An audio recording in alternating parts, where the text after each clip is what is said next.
नमस्कार, आप देख रहे हैं क्लीन न्यूज इंडिया और मैं आशु सैनी। तो आइए दोस्तों, देखते हैं आज की breaking news.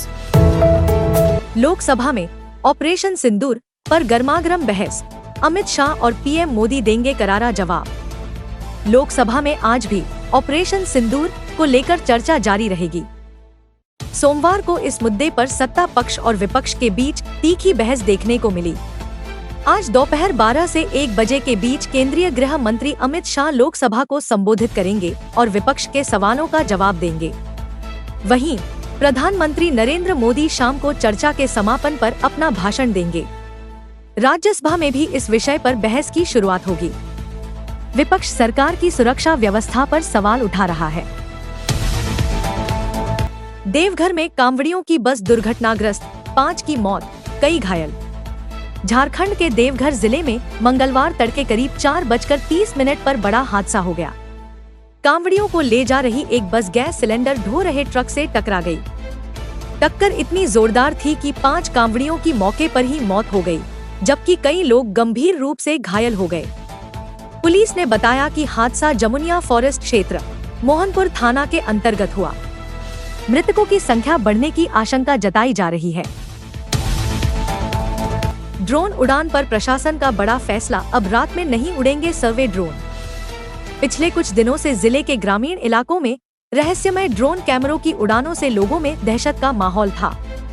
DIG Kalanidhi Naithani ने स्पष्ट किया है कि ये ड्रोन भारतीय सर्वेक्षण विभाग द्वारा नदियों के डिजिटल मैपिंग के लिए इस्तेमाल हो रहे थे। प्रशासन ने अब आदेश दिया है कि सर्वे ड्रोन सिर्फ दिन में ही उड़ाए जाएंगे। बिना अनुमति ड्रोन उड़ाने वालों और सत्यापन न कराने वालों पर कार्रवाई की जाएगी। डोनाल्ड ट्रंप ने शी जिनपिंग से बैठक की खबरों को बताया फर्जी। पूर्व अमेरिकी राष्ट्रपति डोनाल्ड ट्रंप ने चीन के राष्ट्रपति शी जिनपिंग के साथ संभावित बैठक की अटकलों को सिरे से खारिज किया है। एक सोशल मीडिया पोस्ट में ट्रंप ने कहा, जब बुलाया जाएगा तभी जाऊंगा। उन्होंने साफ किया कि उनकी शी जिनपिंग से मुलाकात की कोई योजना नहीं है। फिलहाल ट्रंप स्कॉटलैंड में हैं, जहां वह यूरोपीय संघ के साथ व्यापार वार्ता के लिए पहुंचे हैं। गया में पुलिस और बदमाशों के बीच मुठभेड़, वांछित अपराधी घायल। बिहार के गया जिले में पुलिस और अपराधियों के बीच मंगलवार को शेरघाटी इलाके में मुठभेड़ हो गई। इस दौरान सतीश उर्फ चंदन नामक कुख्यात अपराधी को गोली लग गई। उसे पैर में 2 गोलियां लगी और ANMCH Anugrah Narayan Magadh medical college में भर्ती कराया गया है। आरोपी पर पहले से कई संगीन मामलों में वांछना दर्ज थी। नाग पंचमी पर बाबा महाकाल का नाग श्रृंगार, हजारों श्रद्धालुओं ने किए दर्शन। उज्जैन के बाबा महाकालेश्वर मंदिर में आज नाग पंचमी के अवसर पर विशेष पूजा और भस्म आरती का आयोजन हुआ। भगवान महाकाल का श्रृंगार सर्पों के आभूषणों से भव्य रूप में किया गया, जिसे देखने के लिए हजारों श्रद्धालुओं की भीड़ उमड़ी। दर्शन के लिए मंदिर के द्वार सुबह 3 बजे खोले गए। पूजन की शुरुआत भगवान वीरभद्र के अभिषेक से हुई और गर्भगृह में विशेष अनुष्ठान संपन्न हुआ। औसानेश्वर मंदिर में मची भगदड़, बम बम के जयकारे चीख पुकार में बदले 20,000 की भीड़ में अफरातफरी। उत्तर प्रदेश के औसानेश्वर मंदिर में रात 12 बजे जैसे ही कपाट खुले, श्रद्धालुओं की भारी भीड़ मंदिर में उमड़ पड़ी। कुछ ही देर में बिजली की लाइन से टिनशेड के खंभे में करंट आ गया, जिससे भयभीत होकर लोग एक दूसरे पर चढ़ते गिरते भागने लगे। कुछ मिनटों में माहौल डरावना हो गया। मेला क्षेत्र में मौजूद करीब 20,000 लोगों में भगदड़ मच गई। दुकानदार पहले तो स्तब्ध रह गए, लेकिन फिर बचाव में जुटे।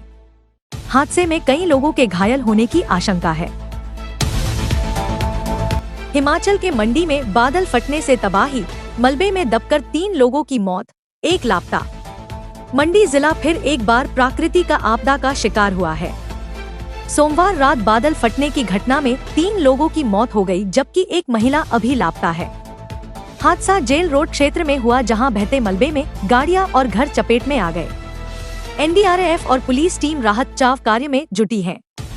SP साक्षी वर्मा भी मौके पर मौजूद हैं। बिहार में भारी बारिश और वज्रपात का अलर्ट, पटना समेत कई जिलों में जल जमाव से जनजीवन प्रभावित। बिहार के 38 में से 20 जिलों में ऑरेंज अलर्ट और 18 जिलों में येलो अलर्ट जारी किया गया है। पटना, वैशाली, नालंदा, गया जैसे शहरों में भारी बारिश के कारण स्कूल, अस्पताल और स्टेशन जलभराव से प्रभावित है। 2 दिनों से लगातार बारिश ने नगर निगम की तैयारियों की पोल खोल दी है। लोग मजबूरी में घरों में कैद हैं। रूसी विमान की उत्तर कोरिया में दोबारा वापसी, किम पुतिन संबंधों को मिल रही नई दिशा। करीब 2 साल के अंतराल के बाद रूस की एयरलाइन नॉर्डविंड ने मॉस्को प्योंगयांग के बीच वाणिज्यिक उड़ानें फिर शुरू कर दी हैं। इस पहली उड़ान में 400 से अधिक यात्री सवार थे। माना जा रहा है कि रूस और उत्तर कोरिया के बीच सैन्य, व्यापारिक और रणनीतिक गठजोड़ को नया बल मिल रहा है। वैशाली में बुद्ध सम्यक दर्शन संग्रहालय स्मृति स्तूप का उद्घाटन, 15 देशों से पहुंचे भिक्षु। बिहार के वैशाली में बने बुद्ध सम्यक दर्शन संग्रहालय स्मृति स्तूप का आज मुख्यमंत्री नीतीश कुमार उद्घाटन करेंगे। उद्घाटन समारोह में चीन, जापान, नेपाल, श्रीलंका, थाईलैंड सहित 15 देशों के बौद्ध भिक्षु शामिल हो रहे हैं। यह स्मारक वैश्विक बौद्ध अनुयायियों के लिए नया आस्था केंद्र बनकर उभर रहा है। ऑपरेशन महादेव में सेना ने मारे 3 आतंकी, पहलगाम हमले के मास्टरमाइंड की पहचान संभव। भारतीय सेना ने ऑपरेशन महादेव के तहत 3 आतंकियों को ढेर कर दिया। सैन्य सूत्रों के मुताबिक इनमें से एक आतंकी सुलेमान उर्फ आसिफ था, जो पहलगाम आतंकी हमले का मुख्य साजिशकर्ता माना जाता है।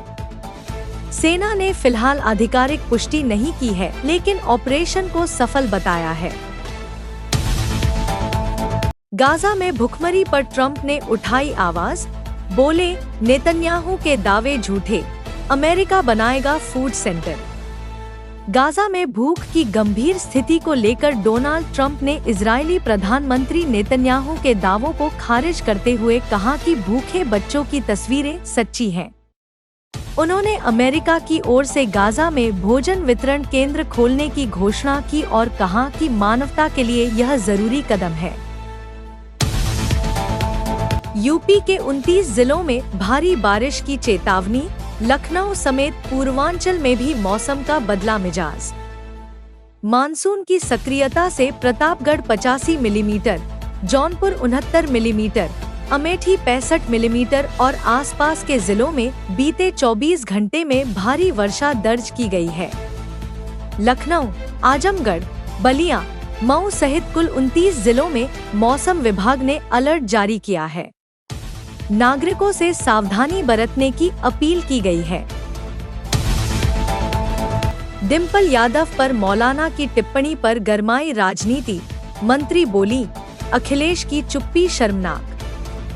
मौलाना साजिद द्वारा डिम्पल यादव पर की गई टिप्पणी पर योगी सरकार की मंत्री बेबी रानी मौर्य ने नाराजगी जताई।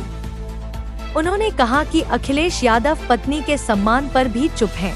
ये दर्शाता है कि वोट बैंक की राजनीति में वे किसी भी हद तक जा सकते हैं। यूपी में नौकरशाही में बड़ा फेरबदल, 10 जिलों के डीएम बदले, 23 IAS अफसरों का तबादला।